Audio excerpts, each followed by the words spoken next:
This is Voices for Climate, the podcast where activists, scientists, innovators, and everyday people speak out for our planet. If you're looking for honest conversations, bold ideas, and real climate solutions, you're in the right place. My name is Arnav, and today we're joined by Cheney Munson. Cheney is the chair of the Sierra Club's Climate Literacy Committee in the Bay Area. He's also the founder of the Climascope Project, a sustainability strategy coach with the Green Schools National Network, a climate curriculum designer, and host of the Environmental Superheroes podcast. Cheney, thank you for being here today. Thanks for having me. So, to start off, can you tell us what drew you to climate activism in the first place? So I was kind of late to the climate movement. I was always obsessed with education and teaching, and I read this book called The Uninhabitable Earth by David Wallace Wells. And it's kind of this book that chronicles with like really precise journalism the worst case scenarios for the climate crisis, given global warming, various kind of projections of global warming by the IPCC. And it scared me. Mhm. And so basically, I was motivated out of fear initially to get involved in the climate movement. And then another book called All We Can Save kind of also sustained me and gave me a lot more hope and kind of actions that I could take. So it was like kind of a fear of, or sorry, it was kind of a combination of fear and then hope. Hmm. That makes sense. And you said you were kind of drawn to teaching. Is there anything about your background or maybe growing up that sort of brought you specifically to teaching and education? I When I was 16 years old, I was in France. I read this book called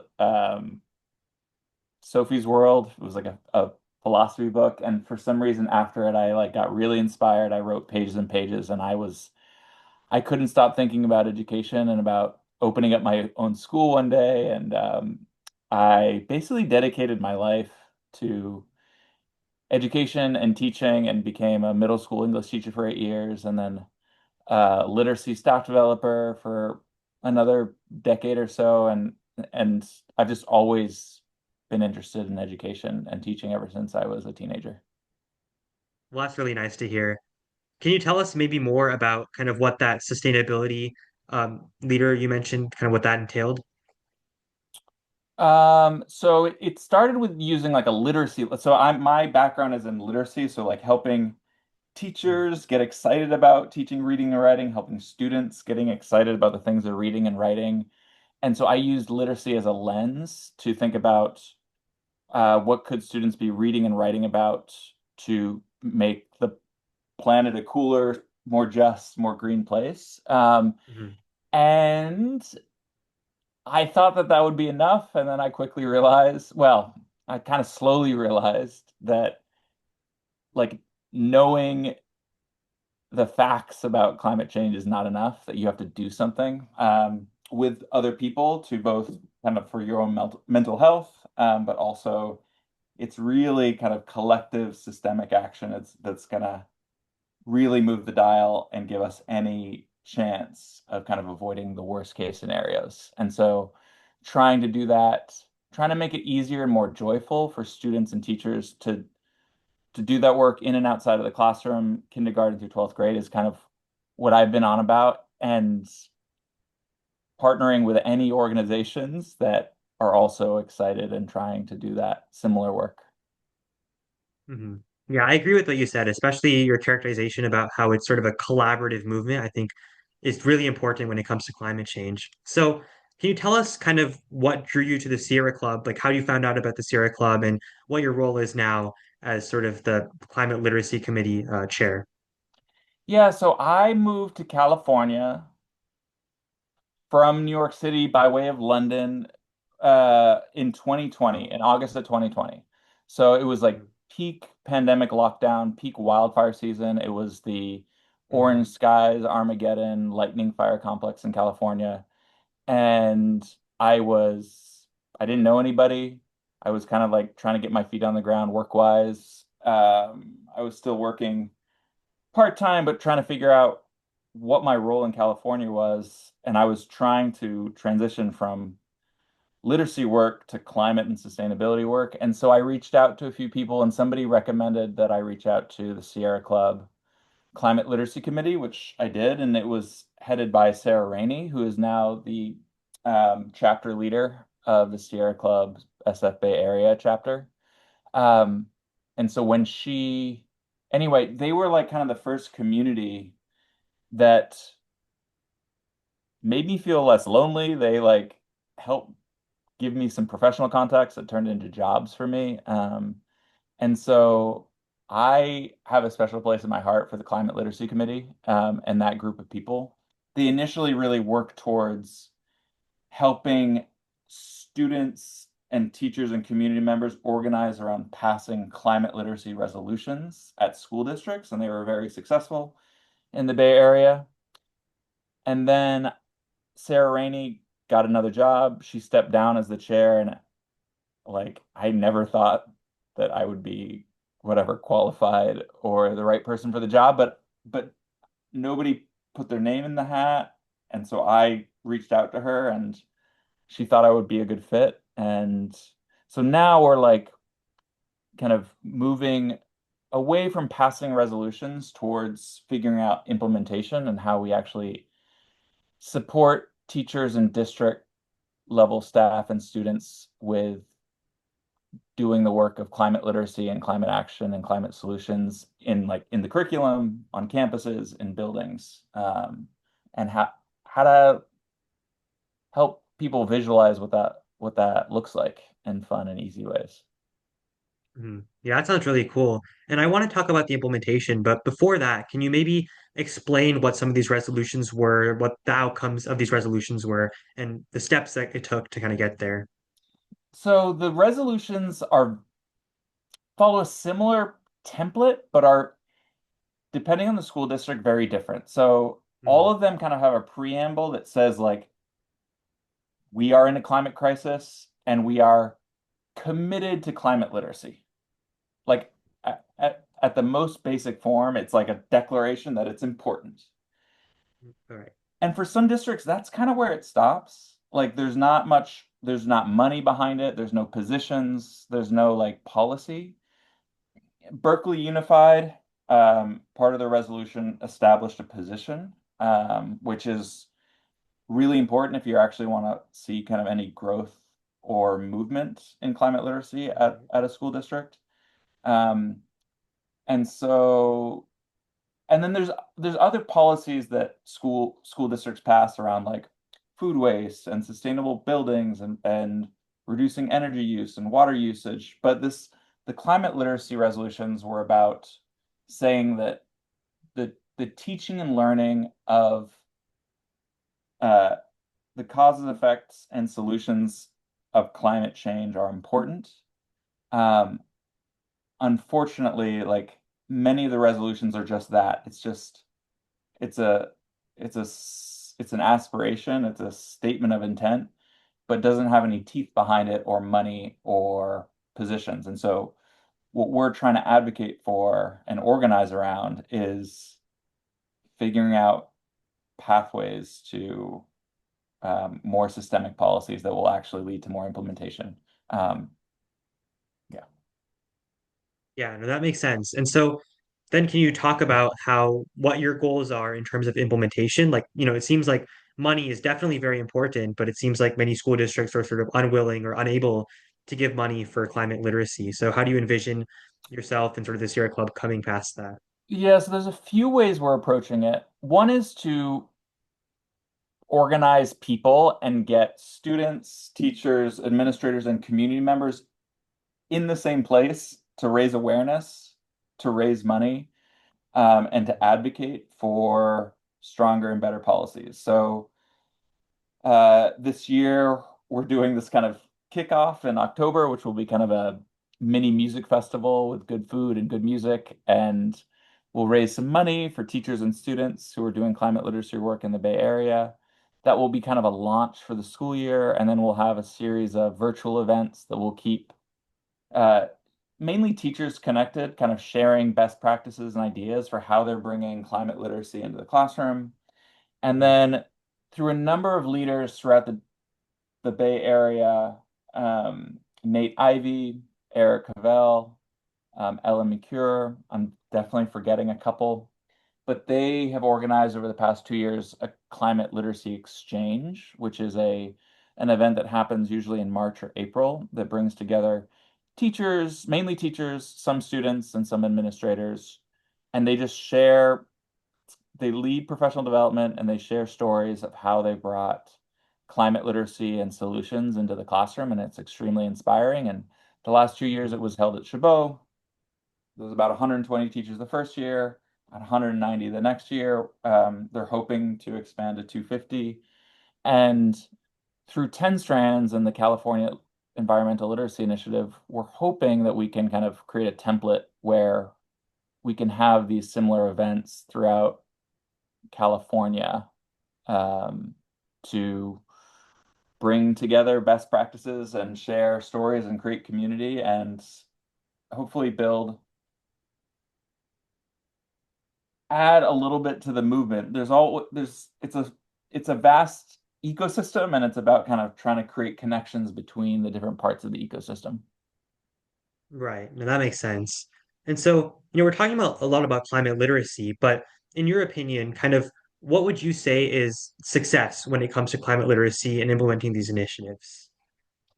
Yeah, so there's lots of versions out there. There's so many frameworks that will tell you like what climate literacy is. In my head, it's kind of three levels. So at the core, it's knowledge and skills around um, what climate change is, what causes it, what the effects are, what the kind of most effective solutions are. The second level is around helping students make personal connections and meaning out of those. So thinking about how climate change and climate solutions impact the people and things that they love. And cl strong climate literacy is rooted in solutions. It's not Pollyannish. It's not like overly positive. It recognizes that we are in a crisis, but it really Yeah. starts with solutions. And so the second layer is helping students create meaning and connecting to their own personal interests, their own strengths, and what they care about. And then the third level is kind of the transformative level or the level of change where students are working together collectively to enact some kind of local solution, either in their classroom, at their school, in their neighborhood, in their town. And so um, climate literacy is not just about knowledge, it's about action, and it's about connecting with people. And it's, I try to convince people that good climate literacy is also just good teaching. It makes math, science, reading, writing, social studies much more relevant Mhm. and connected and place-based. So I think those are some of the many ways that I qualify success for climate literacy, but it's knowledge, it's meaning, it's transformative change. Yeah, I think that description of climate literacy and success definitely makes a lot of sense. And you kind of mentioned personal connections, but how do you go about, kind of teaching about climate literacy and approaching communities that might be divided when it comes to climate change, and like kind of agreeing about whether it's, scientifically backed or not? That's tricky. So there's like a couple ways that people approach it. Um, and I think it depends on where you are. Um, Mhm. One approach is to like not focus on climate deniers, right? Like in some ways, for some people, like it's kind of a lost cause, and you're going to get more bang for your buck if you focus on the movable middle, on Mm. folks that like know it's an issue, but maybe like they're just not taking it all that seriously. They don't have all that much urgency over it. So like you really just you focus on those you can reach. Right. I think the other approach is to try to meet people where they are, is to find resources and people that are trusted messengers. So, if you're in a rural farming town or area and you can find farmers who are impacted by climate change and drought and water shortages, and heat waves, if you can find them speaking about how and you don't even have to say the words climate change, but like if you can get them talking about the impacts and solutions, Mhm. that can go a lot further than having, you know, some kind of, I don't know, liberal elite like wag your finger at them and say. So I think it's Yeah. really about thinking who's your audience. It's being really humble and curious. It's trying to find common ground. Um, but it's also standing up for your beliefs and your convictions and Right. that there is a way to get at truth and reality. And it's not that Mm. it's just like totally up for debate. And I think there's a danger in giving false equivalence to both, like, quote unquote, both sides. Like, Right. so I try not to spend too much time trying to like placate or talk to people who deny that climate change is real. Um, anyway, Mhm. that's probably a longer answer than you were looking for. No, no, that definitely makes sense. I think I agree with that approach of kind of targeting sort of that middle ground where, people know it exists, but then may not do enough to take action. So that definitely makes a lot of sense. Do you have any personal stories maybe of like interactions with people that were especially memorable that, maybe were climate deniers and then, you try to converting Yeah. them in sense, not I've converting, but I've like, never changed the climate deniers. My father-in-law is, uh, he doesn't believe climate change is real. I thought that I had many conversations with him, and he's a lovely man, and I thought if I could just connect. He cares a lot about oceans, um, mhm, and I thought if I could connect around that, but I I think maybe it would be possible, but it just takes so much time. And so I've never been successful right, at it. And I, communicate about this stuff for a living. And I think I think our ideologies, our kind of um, our information bubbles are really, really strong. And so yeah. like I don't have any stories of like changing a climate denier's mind. I wish I did, but it's so hard. No, that's fair. That's fair. Yeah. And, in terms of effective climate education today, would you say there are any other barriers that exist, besides things like money, for instance? Um, yeah, I mean, the barrier I come across again and again for schools and nonprofits doing this work is, especially since this new administration, is like this increased feeling of scarcity and competition and like needing to protect and like not, I think it closes down like kind of working together and kind of the sense of reciprocity and working towards a bigger goal. And there's scarce resources out there. There's scarce time and money, and um Right.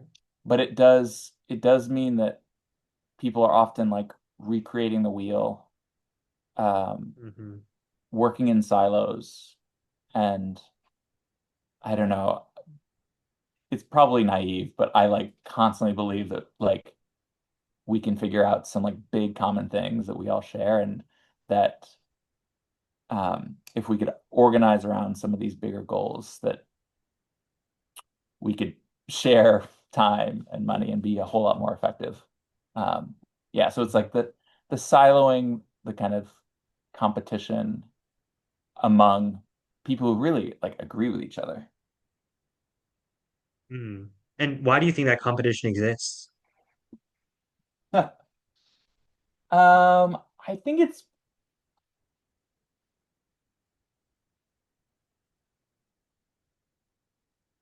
I mean, I think if you want to get like really philosophical, at the core, it gets down to this like story that, in my opinion, like Western civilization has been telling about itself for hundreds and hundreds of years. It's a story of separation, that like Hmm. humans are separate from animals, are separate from nature, that resources are scarce. So we've told ourselves a story of separation. It's but it's rooted in capitalism, and um, there are other stories that you can tell. There are stories of interconnection and reciprocity, um, stories that indigenous people and cultures have been talking and thinking about for a very long time. And so I think Yeah. like at its core, like that is kind of the shift, the core shift that would need to be made is telling a story of interconnection and reciprocity and mutual benefits rather than scarcity and competition and separation. Hmm. Yeah, that makes sense. Um, I think sort of shifting the focus back to kind of schools now. Um, do you think, I guess it's kind of clear that schools, maybe aren't doing enough, but what do you think they could be doing better besides kind of putting money towards the issue? I think there's so many schools doing like amazing things in pockets, and I think it oftentimes it's not seen.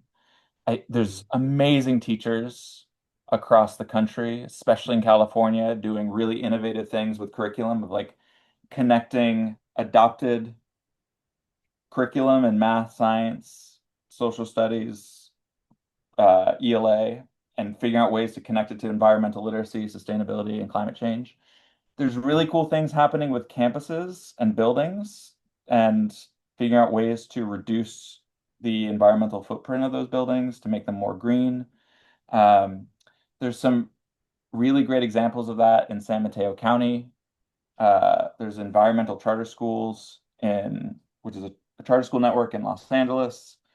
Um, there's, I mean, all over in the Bay Area, I've seen, gardens and mini forests pop up. And so that it's happening slowly. We need it to happen faster, and we need folks to be Right. sharing stories with one another so that they can replicate it. So I guess, yeah, I always think in kind of these Andrew Yagoyan, who works for 10 Strands, has this principle of the four C's, which is, oh gosh, am I going to get this?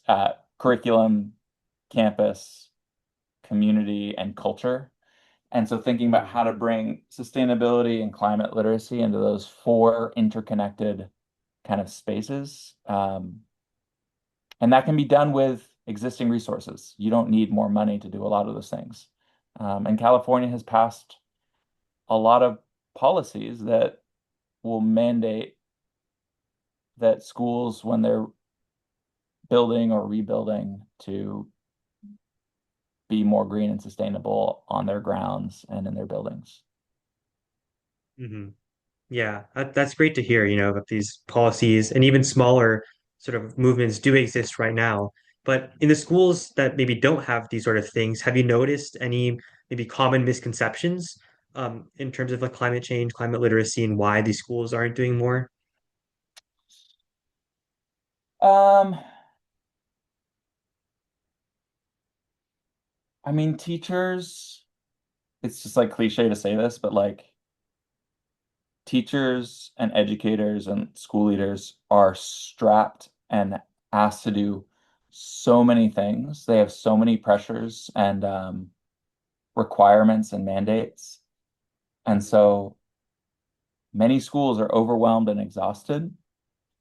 And when they first hear about it, they think that climate literacy or environmental literacy, so in California, like environmental literacy is mandated through state law.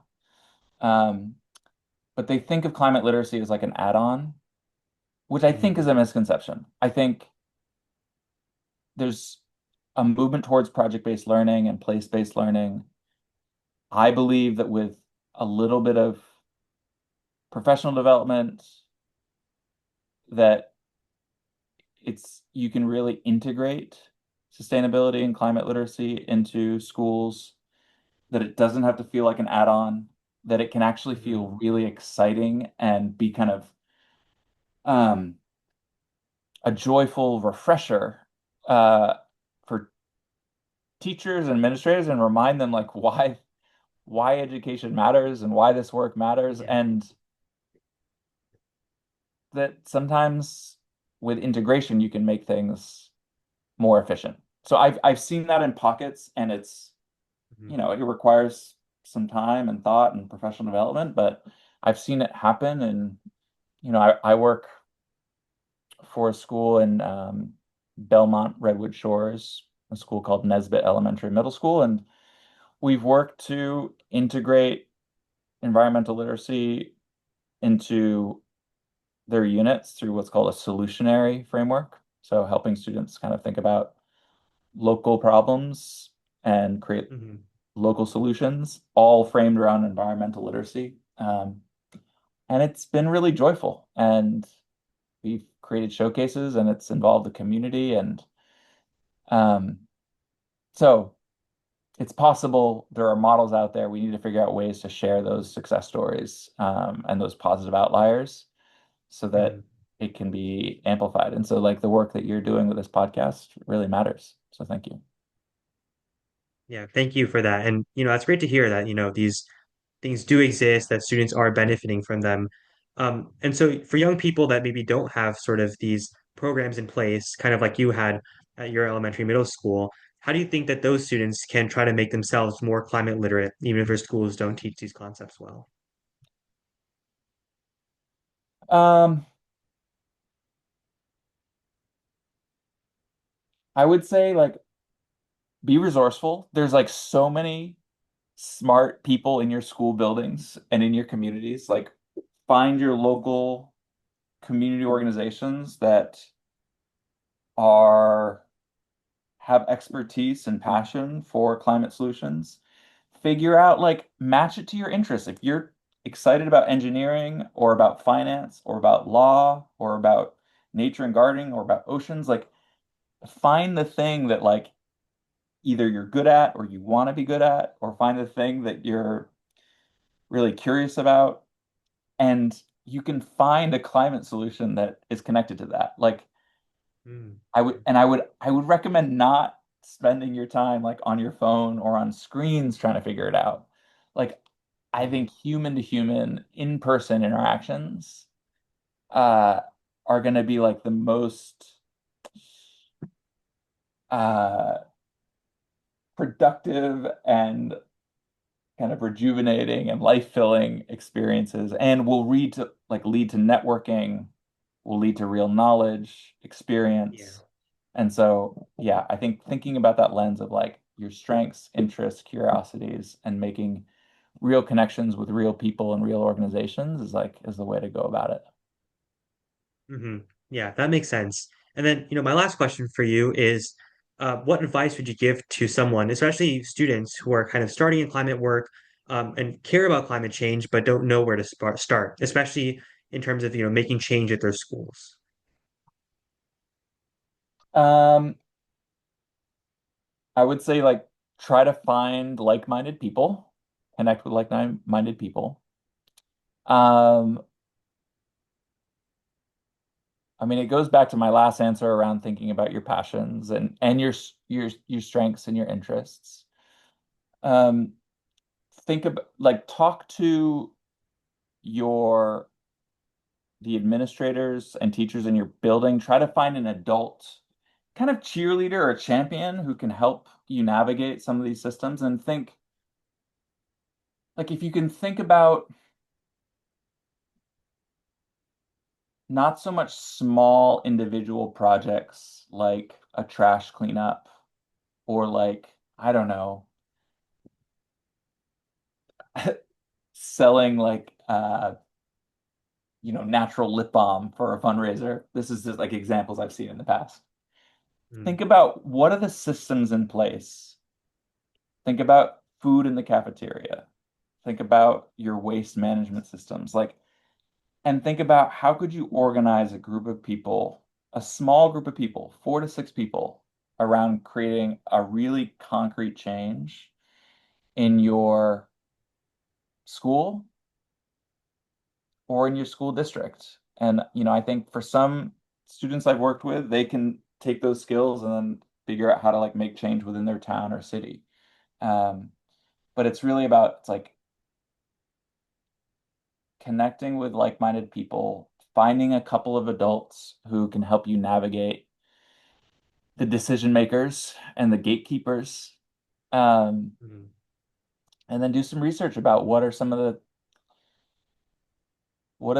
the things that need changing? What are some of the solutions that you might be able to implement? And then really be okay with the process being messy and maybe you even failing. And it's actually really okay if you fail. You will have learned and like moved the dial and hopefully left a legacy for somebody younger than you to come in and keep things moving. Mhm. Yeah, that's such amazing advice and a very powerful note to end on. So, Cheney, thank you so much for joining us today and sharing your experience and insights. Thank you very much, Enough. It was a pleasure. Yeah, so that's all we have today on Voices for Climate. If you enjoyed this episode, be sure to follow the show and share it with someone who cares about building a more sustainable future. And I'll see you all next time. Thank you.